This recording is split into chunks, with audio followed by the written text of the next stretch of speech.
प्रदेश के उपचुनाव, महाराष्ट्र और झारखंड के विधानसभा चुनावों में उत्तर प्रदेश के मुख्यमंत्री योगी आदित्यनाथ ने जमकर चुनाव प्रचार किया और उन्होंने साफ तौर पे हर मंच से कहा, बटोगे तो कटोगे, और ये ट्रेंड में भी आ गया। लेकिन योगी आदित्यनाथ ने एक बड़ी भविष्यवाणी कर दी है। उन्होंने कहा है कि पाकिस्तान टूट जाएगा और पीओके भारत में शामिल हो जाएगा। क्या कहा है सुनिए।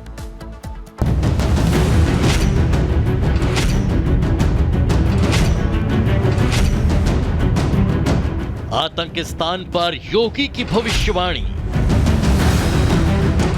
टूट जाएगा पाकिस्तान, पीओके बन जाएगा भारत। क्या आतंक का सौदागर पाकिस्तान अब अपने कर्मों की सजा भुगतने वाला है? क्या दूसरों के घरों में आग लगाने वाला आतंकिस्तान खुद समाप्त होने वाला है? आतंक का एक्सपोर्ट करने वाला पाकिस्तान क्या टुकड़े टुकड़े होने वाला है? इन सवालों का जवाब फिलहाल किसी के पास नहीं, लेकिन उत्तर प्रदेश के मुख्यमंत्री योगी आदित्यनाथ ने पाकिस्तान के टूटने की भविष्यवाणी कर दी। महाराष्ट्र में एक रैली को संबोधित करते हुए योगी आदित्यनाथ ने पाकिस्तान को भिखारी मुल्क की उपाधि दी। अब पाकिस्तान प्रस्त आतंकवादी भारत की सीमा का अतिक्रमण नहीं करता है। उसे मालूम है नया भारत है, छेड़ता नहीं है, लेकिन कोई छेड़ता है तो छोड़ता भी नहीं है,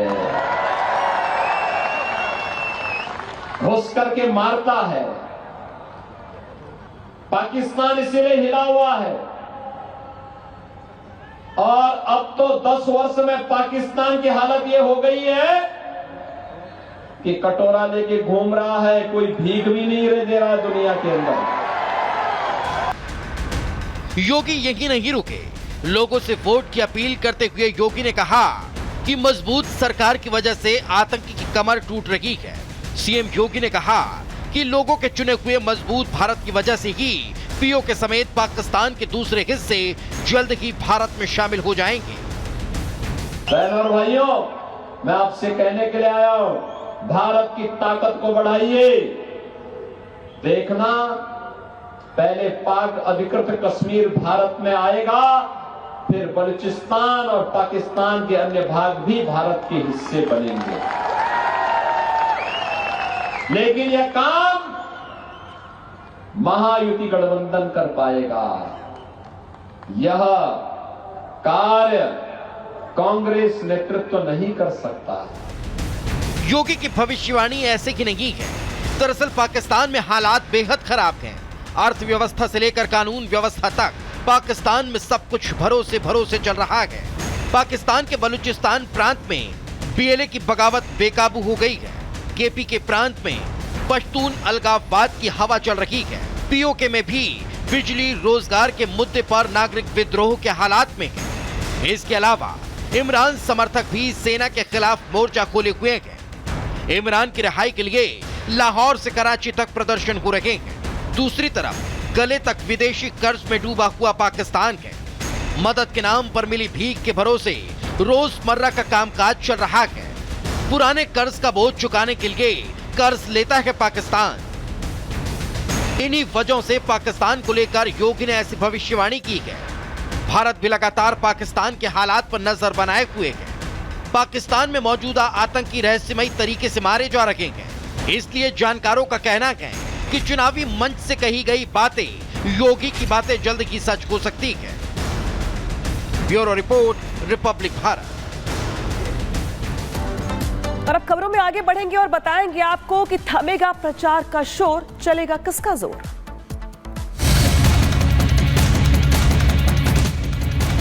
अंतिम दिन का चुनाव प्रचार का समय है। झारखंड और महाराष्ट्र के साथ पूरे देश में भाजपा में माहौल बना हुआ है।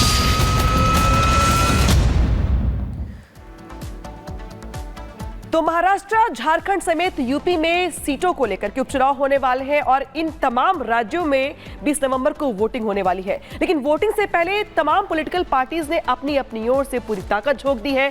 यूपी के मुख्यमंत्री योगी आदित्यनाथ ने आज भी कई राज्यों में जाकर चुनाव प्रचार की कमान संभाली है। आपको बता दें कि छत्तीसगढ़ की 38, माफ कीजिएगा, झारखंड की 38 और महाराष्ट्र की 288 सीटों पर वोटिंग होनी है, जिसको लेकर तैयारियां पूरी हो गई है और आज कुछ घंटों के बाद ही प्रचार का शोर भी थमने वाला है। रिपोर्ट दिखाते हैं आपको।